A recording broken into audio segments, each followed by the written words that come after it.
السلام علیکم ورحمۃ اللہ وبرکاتہ۔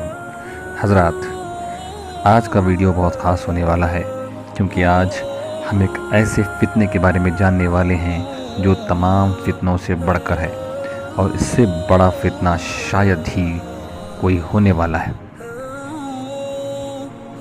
قیامت کے نزدیک یا قیامت سے پہلے چھوٹی بڑی علامتوں کا ذکر قرآن اور حدیث میں کیا گیا ہے، لیکن جو قیامت کی بڑی علامتیں ہیں اس میں سے ایک علامت جس کا ذکر آج ہم کرنے والے ہیں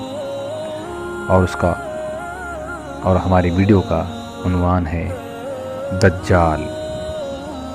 جی ہاں، ہم دجال، جسے مسیح دجال بھی کہتے ہیں، اس کے بارے میں معلومات حاصل کرنے والے ہیں۔ سب سے پہلا سوال، دجال کون ہے؟ دجال کس قوم سے ہوگا؟ تو اس کا جواب یہ ہے کہ دجال جو ہے قوم یہود سے ہوگا۔ ہر نبی نے اس کے فتنے سے اپنی اپنی قوموں کو ڈرایا ہے، مگر حضرت محمد صلی اللہ علیہ وسلم نے اس کے فتنے کو انتہائی وضاحت سے بیان فرمانے کے ساتھ ساتھ بہت سی نشانیاں اور اس سے بچاؤ کے طریقے بھی امت کو سمجھا دیے ہیں۔ احادیث نبویہ میں دجال کا کوئی اصلی نام نہیں آیا۔ اسلامی اصطلاح میں اس کا لقب دجال اور یہ لفظ اس کی پہچان اور علامت بن گیا ہے۔ اس کا فتنہ بہت سخت ہوگا، چنانچہ رسول صلی اللہ علیہ وسلم نے فرمایا، آدم کی تخلیق سے لے کر قیامت قائم ہونے تک کوئی بھی فتنہ دجال کے فتنے سے بڑھ کر نہیں ہوگا۔ اب ہم سیدھا اسی ٹاپک پر رخ کرتے ہیں جو ہمارے لیے خاص ضروری ہے۔ دجال کا ظہور کہاں سے ہوگا؟ دجال شام اور عراق کے درمیان ایک راستے پر نمودار ہوگا۔ کچھ لوگوں کا کہنا ہے کہ وہ ایران کے شہر خراسان سے نکلے گا، لیکن احادیث کی روشنی میں کسی خاص جگہ کو دجال کے ظہور کے لیے مختص نہیں کیا گیا۔ جیسے ماہ رمضان کی شب قدر کی رات کا خاص تعین نہیں کیا گیا، اسی طریقے سے دجال کے ظہور کے علاقے کا خاص تعین نہیں کیا گیا ہے۔ اب دجال کے بارے میں بہت تفصیلی معلومات ہے، لیکن ہم جو عام باتیں ہیں دجال کو لے کر اس کے بارے میں بتائیں گے۔ نبی اکرم صلی اللہ علیہ وسلم نے فرمایا، جو دجال کی خبر سن لے وہ اس سے دور رہے۔ اللہ کی قسم، آدمی اپنے آپ کو مومن سمجھ کر اس کے پاس آئے گا اور وہ پھر اس کے پیدا کردہ شبہات میں اس کی پیروی کرے گا۔ سب سے پہلی بات تو یہ بھی، دجال اکیلا نہیں ہوگا بلکہ اس کے ساتھ اس کے ساتھی بھی ہوں گے۔ کچھ روایتوں میں آتا ہے کہ اصفہان کے شہر سے 70,000 یہودی دجال کے ساتھ ہوں گے۔ دجال کے ماننے والوں کی اکثریت یہودی ہوں گے اور اس میں عورتیں زیادہ ہوں گی۔ دجال کے ساتھ بہت سارے لوگ ہوں گے جو ایرانی چادریں اوڑھے ہوئے ہوں گے، جسے ہم اصفہان کے 70,000 یہودی اس کا ذکر کر چکے ہیں۔ یہودی ایک مسیح کا انتظار کر رہے ہیں۔ کچھ لوگ کہتے ہیں کہ عیسیٰ علیہ السلام ہوں گے، لیکن ایسا نہیں ہے۔ یہودی جس مسیح کا انتظار کر رہے ہیں وہ دجال ہی ہوگا۔ اب دجال کی طاقت کے بارے میں دیکھتے ہیں۔ اللہ رب العزت نے دجال کو غیر معمولی صلاحیتوں اور طاقتوں سے نوازا ہوا ہوگا، تاہم وہ اس کا استعمال برائی اور شر پھیلانے میں کرے گا۔ دجال کی طاقتوں میں سے ایک طاقت یہ بھی ہے کہ اس کے پاس آگ اور پانی ہوں گی۔ جو آگ نظر آئے گی وہ ٹھنڈا پانی ہوگا، اور جو پانی نظر آئے گا وہ آگ ہوگی۔ دجال کے پاس روٹیوں کا پہاڑ ہوگا اور پانی کا دریا ہوگا۔ اس کا مطلب یہ ہے کہ اس کے پاس پانی اور غذا وافر مقدار میں ہوں گے۔ نبی اکرم صلی اللہ علیہ وسلم نے فرمایا، ان باتوں کے لیے وہ نہایت حقیر ہوں گے، اور دجال اپنے ساتھ ایک دریا اور آگ لے کر آئے گا۔ جو اس کی آگ میں پڑے گا وہ اس کو یقیناً اس کا صلہ ملے گا اور اس کا بوجھ کم کر دیا جائے گا، لیکن جو اس کے دریا میں اترے گا اس کا بوجھ برقرار رہے گا اور اس کا صلہ اس سے چھین لیا جائے گا۔ صحابہ نے پوچھا، یا رسول اللہ، وہ زمین پر کتنی تیزی سے چلے گا؟ تو آپ صلی اللہ علیہ وسلم نے فرمایا، جس طرح ہوا بادلوں کو اڑا لے جاتی ہے اتنی تیزی سے چلے گا۔ وہ دجال ایک گدھے پر سوار ہوگا، اس گدھے کے کانوں کے درمیان 40 ہاتھوں کا فاصلہ ہوگا۔ اللہ تعالیٰ اس کے ساتھ شیاطین کو بھیجے گا، جو تعداد میں کہا جاتا ہے کہ 2 شیطان ہوں گے جو لوگوں کے ساتھ باتیں کریں گے۔ ایک بدو سے کہے گا کہ اگر میں تمہارے باپ اور ماں کو زندہ کر دوں کیا تم مجھے خدا مانو گے، شہادت دو گے میرے خدا ہونے کی؟ تو بدو کہے گا ہاں۔ چنانچہ 2 شیطان اس کے ماں باپ بن کر اس کے سامنے آ جاتے ہیں اور وہی بدو کہتا ہے کہ تم تو ہمارے خدا ہو۔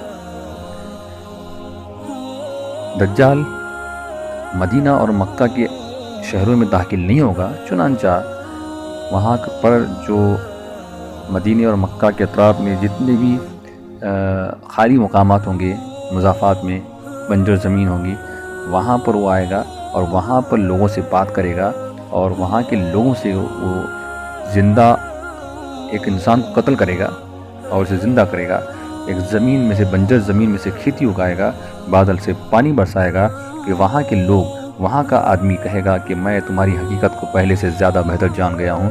وہ آدمی جو دجال کو دجال کہہ رہا تھا وہ بھی دجال کو خدا تصور کر لے گا، مان لے گا، اور پھر میں اسے قتل کرنا چاہتا ہوں لیکن ایسا نہیں ہو سکتا، یعنی دوبارہ زندہ اس آدمی کو کرے گا مارنے کے بعد، اور وہ آدمی اسے خدا مان لے گا۔ اب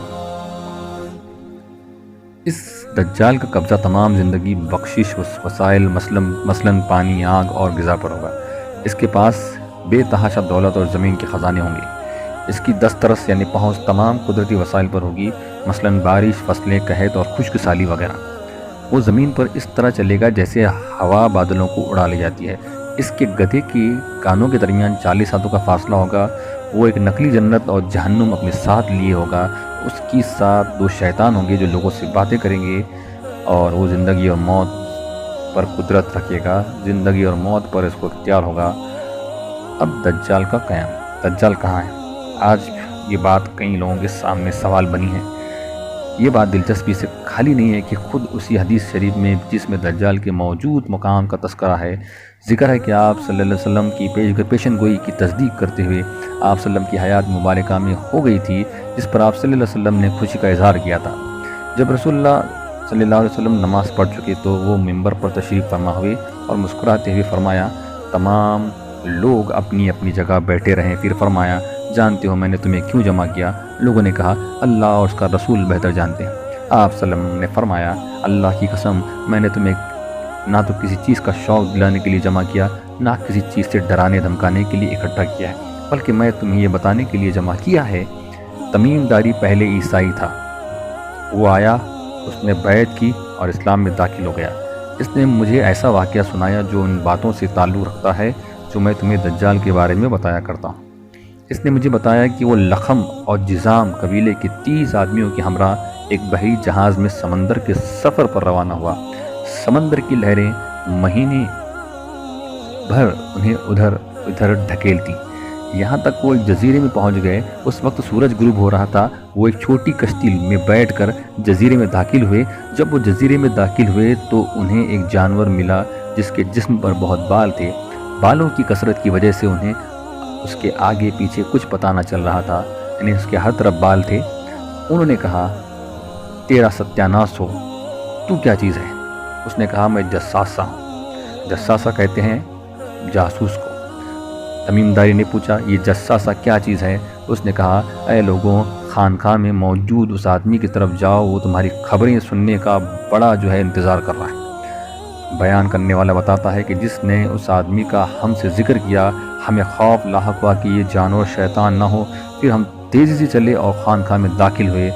وہاں ہم نے بھاری بھرکم قد کاٹی والے ایک آدمی کو دیکھا جس کے گھٹنوں سے ٹخنوں تک بندھی ایک لوہے کی زنجیر تھی اور اس کے ہاتھ اس کی گردن کے ساتھ بندھے تھے۔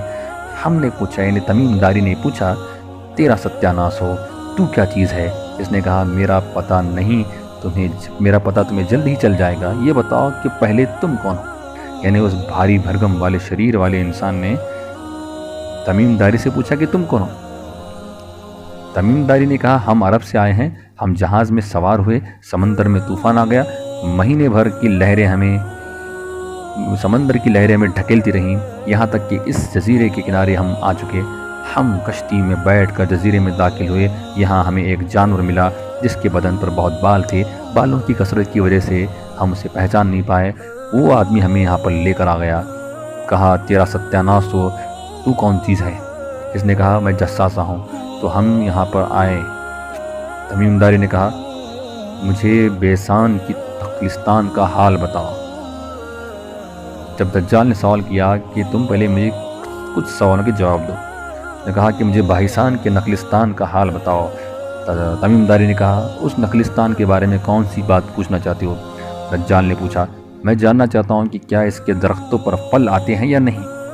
تمیم داری نے کہا ہاں آتے ہیں۔ دجال نے پوچھا وہ زمانہ قریب ہے جب ان درختوں پر پھل نہیں آئیں گے؟ اس نے پوچھا مجھے بحر طبریہ کی جھیل کے بارے میں بتاؤ۔ تو تمیم داری نے جواب دیا اس کی کون سی بات جاننا چاہتے ہو؟ دجال نے پوچھا کہا اس میں پانی ہے؟ تو تمیم داری نے کہا ہاں اس میں بہت پانی ہے۔ دجال بولا اس کا پانی بہت جلد ختم ہو جانے والا ہے۔ پھر تمیم داری نے کہا مجھے اس بات کا افسوس ہے، مجھے اس بارے میں پتہ نہیں تھا۔ تو دجال نے پوچھا مجھے زغر یا زہر، کچھ کہتے ہیں زغر کچھ کہتے ہیں زہر کے چشمے کے بارے میں بتاؤ۔